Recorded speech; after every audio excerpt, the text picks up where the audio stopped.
मैं कौन उपाय करूं, गुरुदर्शन बिन चैन न आए। मैं कौन उपाय करूं, गुरुदर्शन बिन चैन न आए। मैं कौन उपाय करूं, हाल करो बिगड़ लगाए। हाल करो बिगड़ लगाए। हाल करो बिगड़ लगाए। कैसे उनको दूर करूं, कैसे उनको दूर करूं, गुरुदर्शन बिन चैन न आए। मैं कौन उपाय करूं, गुरुदर्शन बिन चैन न आए।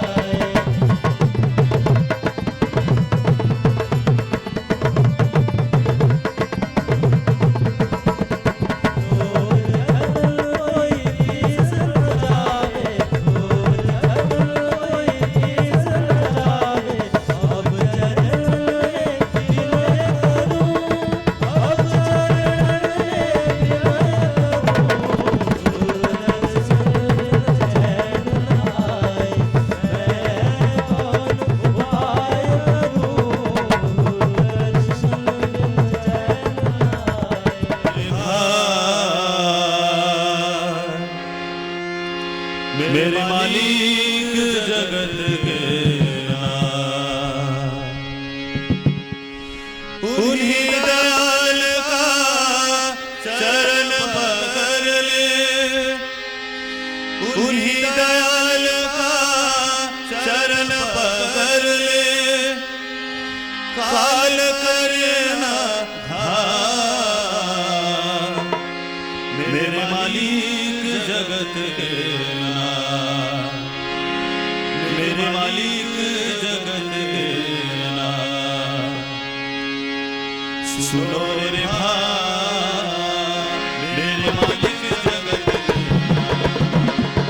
सुनो रे भाई, मेरे मालिक जगत के नाथ। उन्हीं दयाल का चरण पकड़ ले। उन्हीं दयाल का चरण पकड़ ले। काल करे ना घात, मेरे मालिक जगत के नाथ, मेरे मालिक जगत के नाथ। सुनो रे भाई, मेरे मालिक जगत के नाथ। ना शब्द तराना है, ना सुर है न सरगम है। ना शब्द तराना है, ना सुर है न सरगम है। ना शब्द तराना है, ना सुर है न सरगम है। ना शब्द तराना है। अनुकूल की चरणों में एक फूल चढ़ाना है। अनुकूल की चरणों में एक फूल चढ़ाना है। ना सुर है न सरगम है, ना शब्द तराना है। ना सुर है न सरगम है, ना शब्द तराना है।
देवघर में ठाकुर जी का आश्रम में जहाँ रहता हूँ, कार्यक्रम ऐसा हुआ कि हमसे नियमित रूप से निकलना संभव नहीं होता था। तो नियमित रूप से जैसे निकलना संभव नहीं होता था, तो मैंने क्या किया, मैंने देखा कि घर के बुजुर्ग बहुत काम कर लेते हैं, मेरे जो छोटे भाई सब हैं वो सब भी बहुत काम कर लेते हैं, मेरे सहकर्मीगण उनका तो तुलना ही नहीं, वो लोग अनेक अनेक काम कर लेते हैं। तो मुझे कैसा कैसा महसूस होता था। तो मैंने सब सहकर्मियों का सहयोग लिया और नगर में जहाँ जहाँ हमको जाना संभव है वो लोग खबर दिए, तो उसी नगर में मैंने इस कार्यक्रम को लेके पहुंच गया। मैं देवघर में जहाँ रहता हूँ, जितनी ज़रूरत है उतनी तो नहीं दे पाता हूँ, बहुत ही कम, बहुत ही छोटा, फिर भी कोशिश करता हूँ सबसे व्यक्तिगत हो, समष्टिगत हो बात करने के। लेकिन जब मैं इस दौरे में आया तो ये दौरा 100 दिन का लगातार था। यहाँ तो आराम से हूँ, आ रहा हूँ, बैठ रहा हूँ, चुस्ती से रहूँ, लेकिन मेरा ऐसा भी चला, दिन में 4.5-5 घंटा खाली दीक्षा का कार्यक्रम का समय निकल गया, और बाकी का तो बाकी, और सब 13-14 सीटिंग एक दिन में दीक्षा का कार्यक्रम में देना पड़ा। तो वो सब छोड़िए, लेकिन हम बोल दिए थे कि कभी इस दौरे में हम किसी से व्यक्तिगत वार्तालाप नहीं करेंगे, जो भी बोलेंगे इस आवाज़ से, क्योंकि इतनी देर, इतनी लंबा सफ़र में सबके साथ ऐसे बात करना सुविधा नहीं रहेगा। तो मैं आवाज़ में बोल रहा हूँ, आप लोग को जो यदि ग्रहण करने लायक लगा तो ग्रहण कर लीजिएगा। सबसे पहली बात है, विद्यार्थी जन, जो लोग विद्या अर्जन कर रहे हैं, ऐसे कम उम्र वाले जो लोग माँ बाप के छत्र छाया में हैं, उनके लिए मेरा एक सलाह है कि विद्यार्थी जन के विद्या अर्जन के लिए सिर्फ 2 ही चीज़ चाहिए, एकाग्रता और निष्ठा। पूजा पाठ, कलम छुआछुई, ये सब करने से कुछ नहीं होगा। विद्यार्थी जन, आप लोग जानिए, ये माँ बाप का छत्र छाया जिंदगी भर नहीं रहता है, वो एक दिन हमारे छत के ऊपर से हट जाता है। जैसे हट जाता है तो हम लोग का क्या करना पड़ता है, हम लोग का अपना जीवन अपने हाथ में लेना पड़ता है।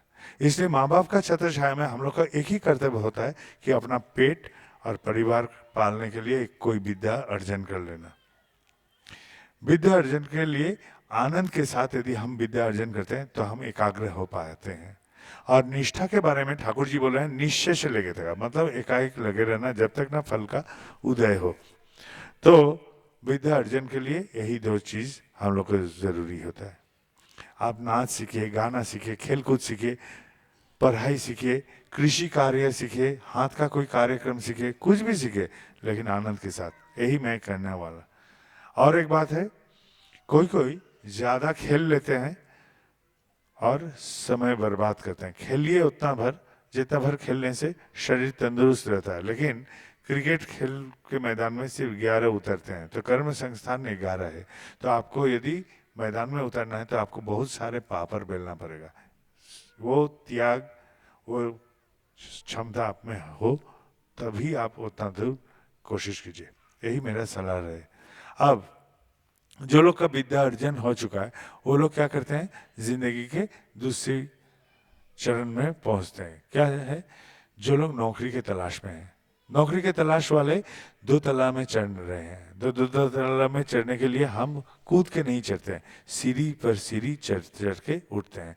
ये जो सीढ़ी चढ़ के उठते हैं, सीढ़ी का पायदान हमको पसंद हो या ना हो, हमको पैर रखना पड़ता है।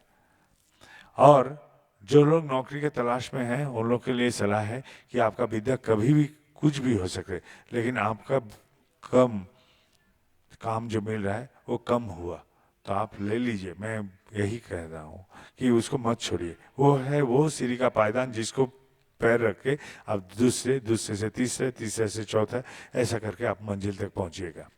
बैठे रहना मतलब शैतान के साथ रहना, और सत उपार्जन के पथ पर चलना मतलब कम से कम भगवान के साथ जुड़े रहना। यही मेरा सलाह है कि आप लोग चुपचाप बैठे रहने से बेहतर है कुछ ना कुछ से संयुक्त रहिए। जो लोग व्यवसाय करना चाहते हैं उनके लिए मेरा सलाह है, व्यावसायिक पंचनीति जो है उसको पालन कीजिए। व्यवसाय का पंचनीति पालन कहाँ से शुरुआत करें, आप पहले केंद्र मंदिर से जानकारी लीजिए व्यवसाय का पंचनीति क्या है। या तो कर्मी दादाओं से जानिए, नहीं तो चर्चा करते हैं ऐसे कोई गुरु भाई से जानिए, नहीं तो अंत में बोले किताब पत्रिकाओं में ढूंढ के देखिए। और यदि इसमें भी नहीं मिला तो आप लोग एक काम कर सकते हैं, आप लोग इंटरनेट वगैरह में डाल दे सकते हैं, कोई ना कोई आपका प्रश्न का मीमांसा दे देगा। ये जो व्यावसायिक पंचनीतियां हैं, जाने में हो अनजाने में हो, धरती भर का जितने सारे व्यवसायी हैं वो ये पालन करते हैं अपने अपने तरीके से, अपने अपने अंदाज में, लेकिन सबको को ये पालन करना पड़ेगा। और इस पंचनीति को आप जानकारी करके फिर व्यवसाय में पैसा निवेश कराइए। जो पैसा निवेश करा रहे हैं उसका 2% यदि रिटर्न आ रहा है तो आपका व्यवसाय ठीक चल रहा है, यदि नहीं आ रहा है तब मतलब व्यवसाय में गड़बड़ चल रहा है। कहाँ गड़बड़ चल रहा है उसको ढूंढिए, मरम्मत कीजिए पंचनीति में और फिर आगे बढ़िए। और यदि आपका नज़र में नहीं आ रहा है कहाँ आप गड़बड़ किए हैं तो मैं बोलूँ आप व्यवसाय बंद कीजिए, क्योंकि वो छेद हुआ पात्र में यदि पानी डालिएगा तो पानी बह जाएगा, आपका जो पूंजी है वो नष्ट हो जाएगा, आप कर्ज में डूब जाएंगे, पुरखों का घर बार से भटकना पड़ेगा, हो सके तो उस परिवार की जो घर बार है वो भी आपका हाथ से निकल सकता है। इसलिए व्यवसायी लोग, आप लोग थोड़ा सा सावधानी बरतिए, सोच बदलिए, आगे बढ़िए। अब जो लोग माँ बाप यहाँ हैं, कभी कभी कोई माँ बाप का चिंता हो जाता है बच्चे का शादी ब्याह के बारे में, तो हम बोले बेटियों जो बचपन में है, अभी छोटी है, उन लोगों को श्रृंगार सिखाइए। श्रृंगार का मतलब है खाली सजना धजना नहीं, कैसे बर्ताव करे, कैसे आचरण करे, कोई आ गया घर में उसको कैसे आप्यायित करे, किसी के घर में गए तो कैसे बर्ताव करना चाहिए, कैसे कथा बोलना चाहिए, कौन परिवेश में कौन सा पोशाक पहनना चाहिए आदि समुदाय अभिव्यक्ति सिखाएगी, क्योंकि भविष्य में इस बेटी के हाथ में ही एक संसार का भागडोर रहेगा। और बेटाओं को सिखाइए कर्म प्रांता। तुम्हारा चेहरा से नहीं, वंश से नहीं, तुम्हारा परिचय बनता है तुम्हारा कर्म से। और फिर अपने रिश्तेदार, हितैषी जन, सजाति के आदमी सबको बोलिए, ऐसे ही संबंध आ जाएगा, वैवाहिक संबंध। जो लोग बीमार हैं उनके लिए एक छोटा सा घटना हम बोलते हैं। हम देवघर में जहाँ आश्रम में रहते हैं उसके पीछे का गांव में एक लड़का सहयोग करने आता है, उस भाई का एक बेटा भी है 8 साल का, चलता फिरता खेलता कूदता बेटा अचानक ऐसे बीमार पड़ गया कि अब खड़ा होने से लुढ़क के गिर जाता, चलने के लायक भी नहीं रहा तो खड़ा होने के भी लायक नहीं रहा। अब बहुत इलाज करने के बावजूद भी जब उसका सुधार नहीं हुआ तो आके बोलता है, दादा हम क्या करें, आप हमको कुछ राह दिखाइए। तो मैंने अपना साथी को बोला, इंटरनेट खोल, साइट पर जा, ये लड़का, ये भाई जो बोल रहा है उसको लिखते जा।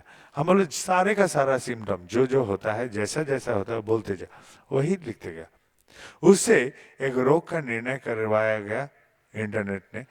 उस रोग का कोई इलाज, कोई हल एलोपैथी चिकित्सा में नहीं था, एलोपैथिक मत में नहीं था। तो मैंने भुवनेश्वर में एक जान पहचान का आयुर्वेदिक शिक्षक थे, उनका खबर दिया, उन्होंने फोन पर एक दवा बोल दिया, उस दवा देवघर बाजार से प्राप्त करा के उनके हाथ में हम थमा दिए। जैसे थमा दिए वो बच्चे को खिलाया, 7 दिन में वो बच्चा फिर से खेलकूद करना शुरू कर दिया, आज तक भी ठीक है। तो मैं डॉक्टर नहीं हूँ, एक ज्ञान भांडार को खोला यंत्र के सहारे और उससे मदद लेके मैंने इसका इलाज कर लिया। तो यही हम कहना चाहते हैं कि आप लोग पहले अपने रोग होने से घबराइए मत, आप लोग पहले जानिए क्या करना है, क्या खाना है, कैसे चलना है, सारे का सारा बात जानिए। इंटरनेट वगैरह नहीं जानते हैं, उम्र हो चुका है, घबराइए नहीं। बच्चे जो हैं कम उम्र के हैं वो लोग सब जानते हैं, उनका सहयोग ले लीजिए, मदद ले लीजिए, वो लोग का सहयोग से जानकारी ले लीजिए। फिर अपने नज़दीक के जो डॉक्टर हैं उनका सलाह लीजिए। और अंत में बोलूं, आनंद में रहिए। जहां दुख, हताशा, मन में दुख की बात, वहां आके घर दबाता है रोग। और जहां हर्ष, उमंग, उत्साह, वहां रोग भागता है। बचपन में भूत का भय लगने से कोई कोई बोलता था राम राम राम राम बोल, भूत भागेगा। तो मैं भी बोलता हूँ आनंद में रहो, आनंद में रहो, आनंद में रहो, रोग भागेगा। घुटना में आर्थराइटिस का बीमारी हो सकता है, दवा कुछ करने से ये घटेगा, भागेगा नहीं। घुटने में दर्द हुआ है आर्थराइटिस का, दांत में तो नहीं हुआ, जिंदगी तो हंस के भी हम लोग जी सकते।